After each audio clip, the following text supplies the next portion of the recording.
आत्मविश्वास, त्याग और बहादुरी की मिसाल शहीद भगत सिंह, एक महान क्रांतिकारी जो 23 साल की छोटी सी उम्र में हंसते हंसते देश के लिए फांसी पर झूल गए थे।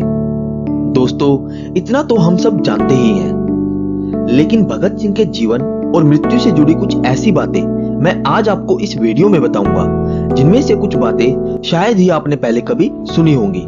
और मैं आपको यकीन दिलाता हूं कि अगर आप इस वीडियो को पूरी देखेंगे तो आपको भगत सिंह के जीवन को समझने के साथ साथ अपने जीवन के लिए भी प्रेरणा मिलेगी।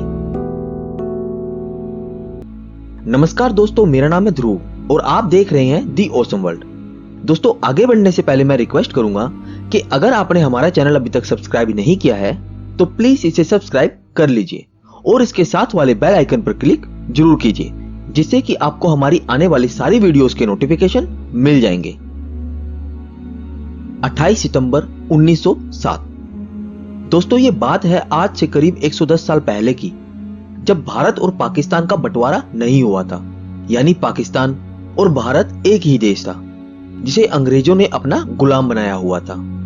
उस समय भगत सिंह का जन्म 28 सितंबर सन 1907 को पंजाब प्रांत के जिला लियालपुर के बंगा गांव में हुआ था, जो कि अब पाकिस्तान का हिस्सा है। दोस्तों, भगत सिंह के पिता का नाम सरदार किशन सिंह और माता का नाम विद्यावती कौर था।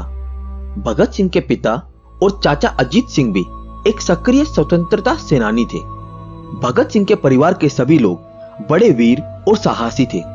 दोस्तों, भगत सिंह बचपन से ही बहादुर, साहसी और निडर थे। उनकी हिम्मत को देखकर उनसे बड़ी उम्र वाले बच्चे भी उनसे घबराते थे। एक बार की बात है, जब वो अपने पिता के साथ खेत में गए तो उन्होंने अपने पिता से सवाल किया कि पिताजी, ये खेत में आप लोग क्या करते हो? तो उन्होंने कहा कि हम लोग बीज बोते हैं, जिससे फसल होती है और ढेर सारा अनाज भी होता है। इस पर उन्होंने अपने पिता से सवाल किया कि पिताजी, अगर ऐसा ही है तो आप लोग खेत में बंदूकें क्यों नहीं बोते, ताकि अंग्रेजों को मारने के भी काम आए, और हमारे पास ढेर सारी बंदूकें होंगी तो हम डट कर अंग्रेजों का सामना कर पाएंगे। दोस्तों, सरदार किशन सिंह ने अपने बेटे के मुंह से ऐसी बात सुनी तो पहले तो वो हैरान हो गए, लेकिन मन ही मन इस बात पर खुश भी हुए कि उनका बेटा देशभक्ति की राह पर जा रहा है। भगत सिंह जैसे जैसे बड़े होते गए, उनके मन में देशभक्ति की भावना घर करने लगी। 13 अप्रैल सन 1919।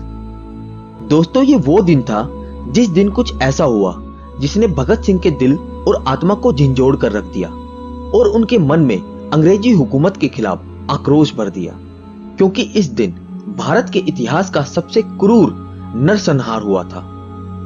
दोस्तों, ये घटना थी भारत के पंजाब प्रांत के अमृतसर के स्वर्ण मंदिर के निकट स्थित जलियांवाला बाग में हुए हत्याकांड की, जिसमें अंग्रेज अधिकारी जनरल डायर ने रोलट एक्ट के विरोध में हो रही एक सभा पर बिना किसी चेतावनी के भीड़ में खड़े हजारों बेकसूर निहत्थे लोगों पर गोलियां चलवा दी थी।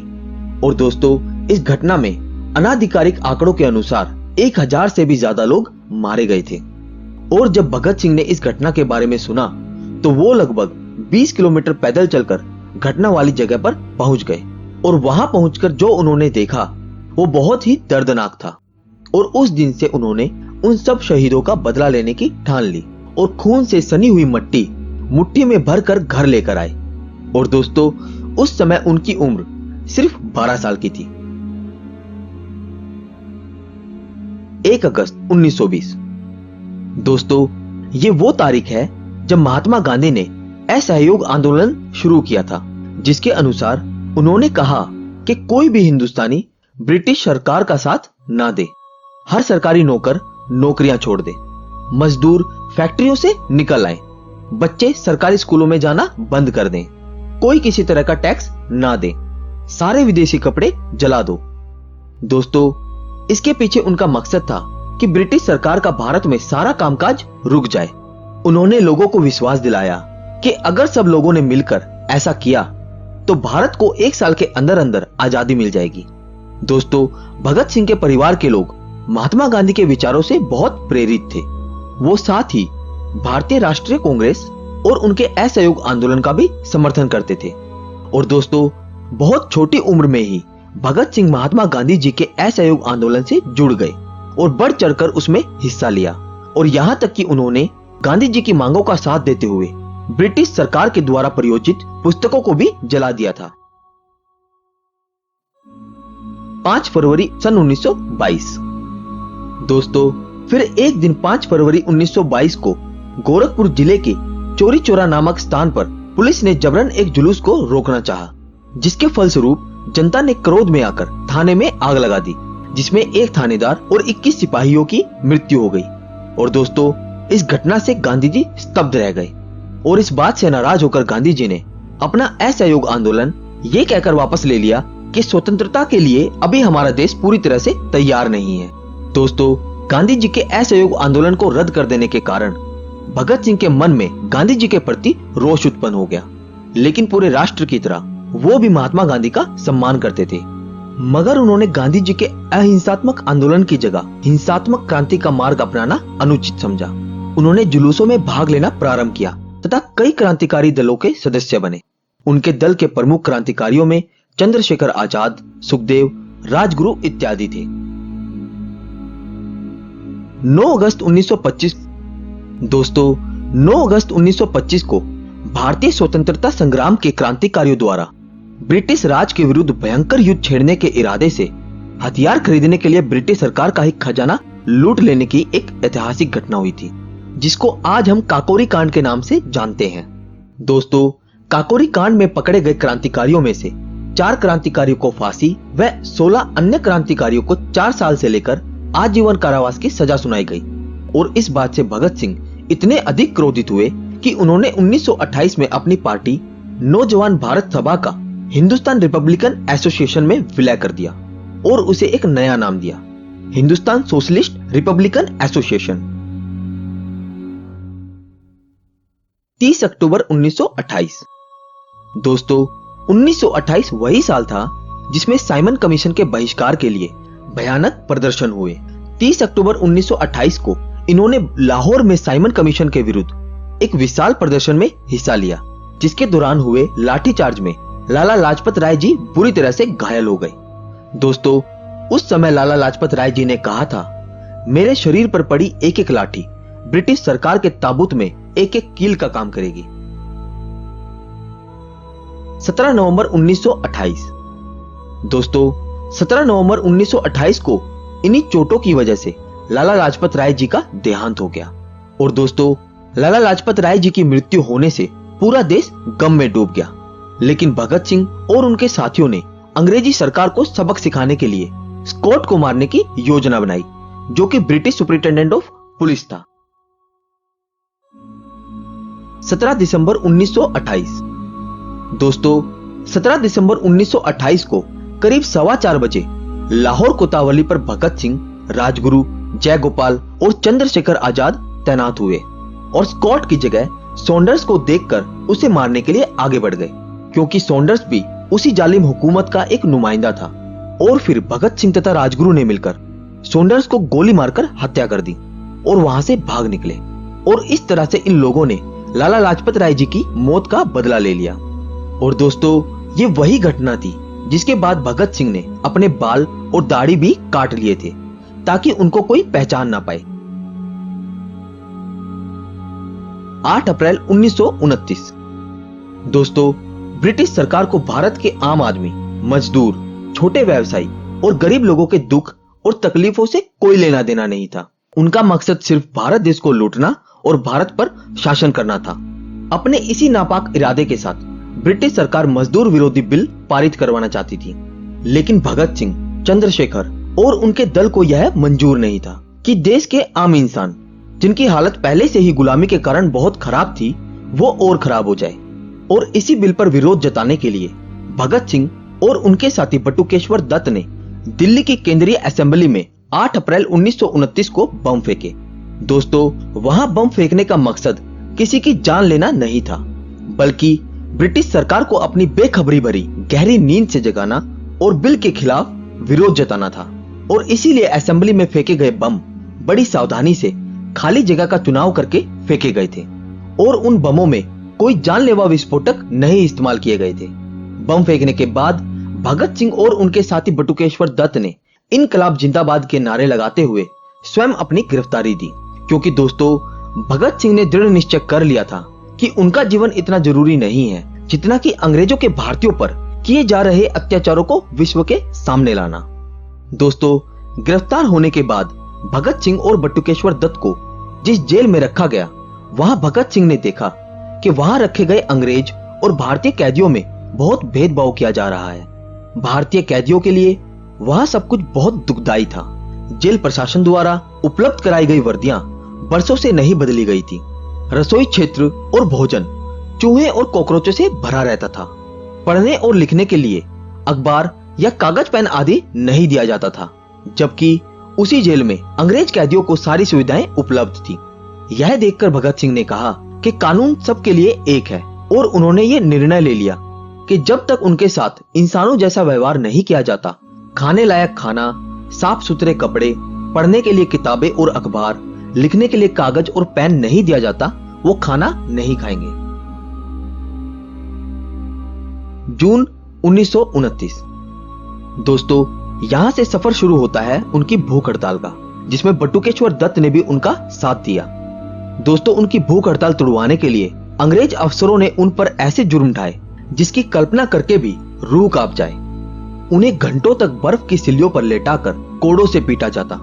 जबरदस्ती उनके मुंह में दूध डालने की कोशिश की जाती, लेकिन वो अपने हौसलों के इतने पक्के थे कि कभी एक बूंद दूध भी अपने शरीर में नहीं जाने देते। और दूसरी तरफ उनके बाकी साथी क्रांतिकारियों को भी गिरफ्तार कर लिया गया। और दोस्तों कुछ दिनों बाद भगत सिंह को लाहौर जेल में शिफ्ट कर दिया गया, जहां उनके बाकी साथियों को भी रखा गया था। दोस्तों भगत सिंह की भूख हड़ताल को देख के उन सबने भी भूख हड़ताल करना शुरू कर दिया, जिसमें सुखदेव, राजगुरु, जतींद्र नाथ दास और अन्य सभी क्रांतिकारी शामिल थे। और उन सबके साथ भी अंग्रेजी सरकार ने वही सब सलूक करना शुरू कर दिया। यहाँ तक कि उनको कई कई दिनों तक पानी भी नहीं दिया जाता। उनके पानी के घड़ों में पानी की जगह दूध रख दिया जाता, जिससे कि वो लोग तड़प तड़प कर अपनी भूख हड़ताल तोड़ दें। लेकिन ना जाने वो किस मिट्टी के बने थे, वो कमजोर नहीं पड़े। 13 सितंबर 1929। दोस्तों 13 सितंबर 1929 को जेल में भूख हड़ताल के कारण एक महान स्वतंत्रता सेनानी और क्रांतिकारी जतींद्र नाथ दास की मृत्यु हो गई। दोस्तों उन्होंने 63 दिनों तक कुछ नहीं खाया था, लेकिन उनकी भूख हड़ताल अटूट रही। दोस्तों उनकी मौत के सदमे ने पूरे भारत को हिला दिया, और आखिरकार अंग्रेजी सरकार को उनकी जिद के सामने अपने घुटने टेकने पड़े और भगत सिंह की सारी शर्तों को मानना पड़ा। 5 अक्टूबर 1929। दोस्तों आप जानते हो कि भगत सिंह और बटुकेश्वर दत्त ने अपनी भूख हड़ताल पूरे 116 दिन के बाद 5 अक्टूबर 1929 को तोड़ी थी। दोस्तों है ना ये कितनी हैरान कर देने वाली बात। 116 दिन, वो भी कितनी कठिन परिस्थितियों में भूखा रहना। दोस्तों आप जानते हो भगत सिंह का वजन 60 किलो था, लेकिन इस भूख हड़ताल के बाद उनका वजन 6.4 किलो घट गया था। 26 अगस्त 1930। दोस्तों 26 अगस्त 1930 को अदालत ने भगत सिंह को भारतीय दंड संहिता की धारा 129, 302 तथा विस्फोटक पदार्थ अधिनियम की धारा 4 और 6F तथा आईपीएस की धारा 120 के अंतर्गत अपराधी सिद्ध किया। 7 अक्टूबर 1930। दोस्तों 7 अक्टूबर 1930 को अदालत के द्वारा 68 पृष्ठों का निर्णय दिया गया, जिसमें भगत सिंह, सुखदेव तथा राजगुरु को फांसी की सजा और अन्य सभी क्रांतिकारियों को आजीवन कारावास की सजा सुनाई गई। 23 मार्च 1931 फांसी का दिन। दोस्तों फांसी देने का दिन 24 मार्च 1931 सुबह का रखा गया था, लेकिन भारतीय जनता में भगत सिंह की फांसी को लेकर काफी आक्रोश भरा हुआ था। इसीलिए अंग्रेजों ने उनको 23 मार्च 1931 को ही फांसी देने का फैसला लिया। दोस्तों जेल के अधिकारियों ने जब भगत सिंह को यह सूचना दी कि उनके फांसी का वक्त आ गया है, तब वो एक किताब पढ़ रहे थे, तो उन्होंने कहा था, ठहरिए, पहले एक क्रांतिकारी दूसरे से मिल तो ले। फिर 1 मिनट बाद किताब छत की ओर उछाल कर बोले, ठीक है अब चलो। दोस्तों फांसी पर जाते समय भगत सिंह, सुखदेव और राजगुरु तीनों मस्ती से गाना गा रहे थे और फांसी के तख्तों पर खड़े होकर उन्होंने जोरदार इनकलाब जिंदाबाद के नारे लगाए थे। वो लोग बहुत खुश थे क्योंकि वो देश के लिए अपनी कुर्बानी देने जा रहे थे। और फिर 23 मार्च को 1931 को शाम में करीब 7:33 पर भगत सिंह, सुखदेव व राजगुरु को फांसी दे दी गई। और दोस्तों, ज्यादातर लोगों ने भगत सिंह के बारे में यहां तक ही सुना हुआ है कि उनको फांसी दे दी गई थी, लेकिन कहानी यहां खत्म नहीं होती।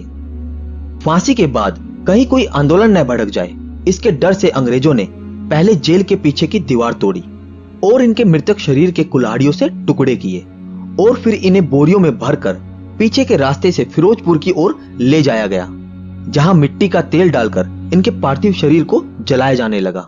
लेकिन दोस्तों, जब गांव के लोगों ने आग जलती देखी तो करीब आने लगे और इससे डरकर अंग्रेजों ने इनकी लाश के आधे अधजले टुकड़ों को जल्दी जल्दी सतलुज नदी में फेंका और भाग गए।